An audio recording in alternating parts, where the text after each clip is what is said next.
যিশু প্রথম পাঠ। প্রবক্তা আমোসের গ্রন্থ হতে বাণী পাঠ। 6 অধ্যায় 1 পদ 4 থেকে 7তম পদ। ভোগ বিলাসী ধনীদের পরিণাম সম্বন্ধে আমোসের ভবিষ্যৎবাণী। হায়রে তোমরা সিয়ন নগরীতে এমন আরামেই দিন কাটাচ্ছ যারা, কিংবা সামারিয়ার পর্বতে নিজেদের নিরাপদ বলেই মনে করছো যারা, ওরা তো শুয়ে থাকে হাতির দাঁতের পালঙ্কে, গা এলিয়ে দিয়ে থাকে সুকোমল শয্যায়। পালের যত বাচ্চা ভেড়া আর গোয়ালের যত নথর বাছুরের মাংস নিয়ে ভোজ করে ওরা, বীণার ঝংকার তুলে খেয়াল খুশির গান গায় ওরা। দাউদের মতো ওরাও নতুন যত বাদ্যযন্ত্র উদ্ভাবন করে, বড় বড় পাত্রে সুরাপান করে ওরা, গায়ে মাখে সেরা সেরা তেল। কিন্তু যোসেফ বংশের সর্বনাশ নিয়ে ওদের কোনো ভাবনাই নেই।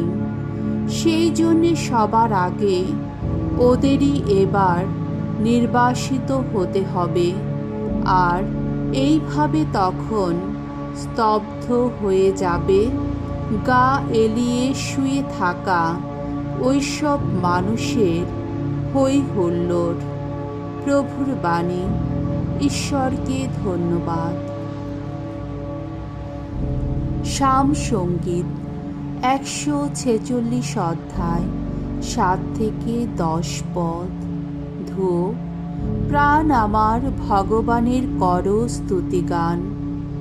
ভগবান নিপীড়িতের সুবিচার করেন, ক্ষুধার্তকে তিনি অন্ন দান করেন, কারাবাসীর বন্ধন তিনি মোচন করেন। ভগবান অন্ধকে দৃষ্টিমান করে তুলেন, ভগবান নুয়ে পড়া মানুষকে আবার সোজা করে দাঁড় করিয়ে দেন। ভগবান প্রবাসী মানুষকে নিরাপদে রাখেন, অনাথ ও বিধবার মনে ভরসা জাগান। ভগবান ধার্মিক মানুষকে কতই না স্নেহ করেন, কিন্তু দুর্জনের জীবনকে তিনি বিপর্যস্ত করেন। ভগবান রাজত্ব করবেন চিরদিন চিরকাল। দ্বিতীয় পাঠ। শিষ্য তিমথির কাছে প্রেরিত পলের প্রথম পত্র হতে আজকের দ্বিতীয় বাণী। 6 অধ্যায় 11 থেকে 16তম পদ। প্রভু যীশু খ্রিস্টের আবির্ভাবের দিনটি পর্যন্ত তোমার দায়িত্ব পালনে তুমি ত্রুটিহীন হয়ে থেকো। স্নেহের তিমথি, তুমি যখন ঈশ্বরের সেবক, তোমার লক্ষ্য হোক ধর্মিষ্ঠতা, ভগবত ভক্তি আর ভগবত বিশ্বাস, ভালোবাসা, নিষ্ঠা আর কোমলতা। সংগ্রামী হও তুমি খ্রিস্ট বিশ্বাসের শুভ সংগ্রামে। জয় করে নাও সেই শাশ্বত জীবন যা লাভ করতে আহুত হয়েছ তুমি, যা লাভ করতে তুমি একদিন অনেক সাক্ষীর সামনে উচ্চারণ করেছিলে তোমার খ্রিস্ট বিশ্বাসের সেই মহান স্বীকারোক্তি। সমস্ত প্রাণীকে যিনি জীবন দান করেন, সেই স্বয়ং ঈশ্বরকে সামনে রেখে এবং পন্তীয় পিলাতের দরবারে যিনি তার মহান স্বীকারোক্তিতে সত্যের পক্ষে সাক্ষী দিয়েছিলেন, সেই খ্রিস্ট যিশুকে সামনে রেখে আমি তোমাকে এই নির্দেশ দিচ্ছি যে আমাদের প্রভু যীশু খ্রিস্ট যেদিন আবির্ভূত হবেন, সেই দিন পর্যন্ত তুমি ত্রুটিহীন অনিন্দনীয় আচরণে তোমার দায়িত্ব পালন করে চলো। সময় এলে তার সেই আবির্ভাব ঘটাবেন ঈশ্বর নিজেই।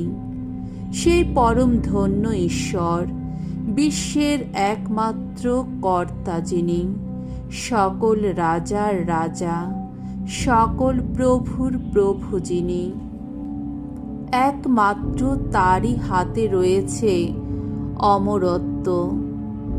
অগম্য জ্যোতির লোকেই তার আবাস। তাকে কোনোদিন দেখতে পায়নি কোনো মানুষ, তাকে দেখতে পাওয়াও কারো পক্ষে সম্ভব নয়। সেই তিনি চিরসম্মানিত হোক, চিরস্থায়ী হোক তার আধিপত্য, আহা তাই হোক। প্রভুর বাণী। ঈশ্বরকে ধন্যবাদ। বাণী বন্দনা। জয় জয় প্রভুর জয়। পরম ধনে যিনি ছিলেন ধনী, তিনি নিজেকেই করলেন কতদিনও। তার দীনতায় মানুষ যেন পরম ধনেই হতে পারে ধনবান। জয় জয় প্রভুর জয়। লূক রচিত মঙ্গল সমাচার 16 অধ্যায় 19 থেকে 31তম পদ। জীবনে ধনী লোক পেয়েছিল সুখের সব কিছু, আর গরিব লাজার দুঃখের সব কিছু। এবার লাজার সান্ত্বনায় পাচ্ছে, আর ধনী লোক ভুগছে যন্ত্রণায়। একদিন প্রভু যীশু ফরিসীদের লক্ষ্য করে এই উপমা কাহিনীটি বলেছিলেন। এক ধনী ছিল, সে যত দামি রঙিন খোমের পোশাক পরে বেড়াত, আর প্রত্যেক দিন ঘটা করে ভোজের আয়োজন করত। তার বাড়ির ফটকের ধারে পড়ে থাকত লাজার নামে এক ভিখারি। তার সারা গায়ে ছিল ঘা। ধনীর টেবিল থেকে যেসব খাবারের টুকরো মাটিতে পড়ত, তার খুব ইচ্ছে হতো তাই খেয়েই সে তার পেট ভরাবে। কিন্তু হায়, কুকুরেরা এসে তার ঘা কিনা চেটে যেত। একদিন হলো কি, সেই ভিখারিটি মরে গেল। স্বর্গদূতেরা তাকে বয়ে নিয়ে গিয়ে রাখলেন আব্রাহামের কোলের কাছে। তারপর সেই ধনী লোকটাও একদিন মরে গেল। তাকে সমাধি দেওয়া হলো। অধোলোকের গভীরে সে যখন যন্ত্রণায় জর্জরিত, তখন চোখ তুলে তাকিয়ে সে দূর থেকে দেখতে পেল আব্রাহামকে ও তার কোলের কাছে সেই লাজারকে। তখন সে চিৎকার করে বলে উঠল, পিতা আব্রাহাম, আমাকে দয়া করুন, লাজারকে পাঠিয়ে দিন, সে যেন তার আঙ্গুলের ডগাটুকু জলে ডুবিয়ে নিয়ে আমার জিভটা জুড়িয়ে দিয়ে যায়, কারণ এই জ্বলন্ত আগুনের মধ্যে আমি যে ভীষণ যন্ত্রণা পাচ্ছি।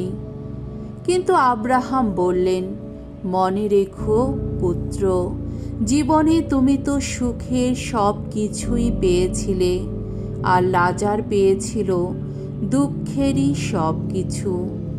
এখন কিন্তু সে এখানে সান্ত্বনায় পাচ্ছে, আর তুমি ভুগছ যন্ত্রণায়। তাছাড়া আমাদের ও তোমাদের মধ্যে এক বিশাল গহ্বরের ব্যবধানও রাখা হয়েছে, যাতে কেউ যদি এখান থেকে পার হয়ে তোমাদের ওখানে যেতে চায়, সে যেন যেতে না পারে।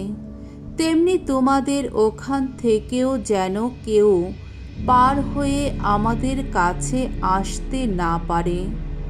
ধনী লোকটি তখন বলল, তাহলে পিতা, আপনাকে আমি এই অনুরোধ করছি, আপনি লাজারকে আমার পিতৃগৃহে পাঠিয়ে দিন, কারণ সেখানে আমার 5 জন ভাই রয়েছে।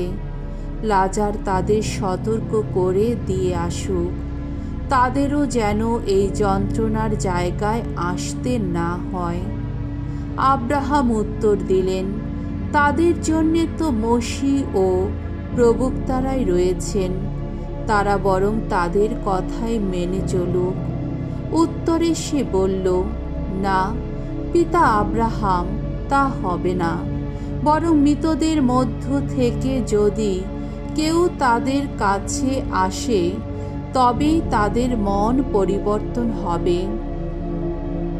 আব্রাহাম তখন বললেন, তারা যদি মসি ও প্রবক্তাদের কথা মেনে না চলে, তাহলে মৃতদের মধ্য থেকে কেউ পুনরুত্থান করলেও তারা তো বিশ্বাস করবে না। প্রভুর মঙ্গলময় বাণী। খ্রিস্ট প্রভু তোমার প্রশংসা হোক।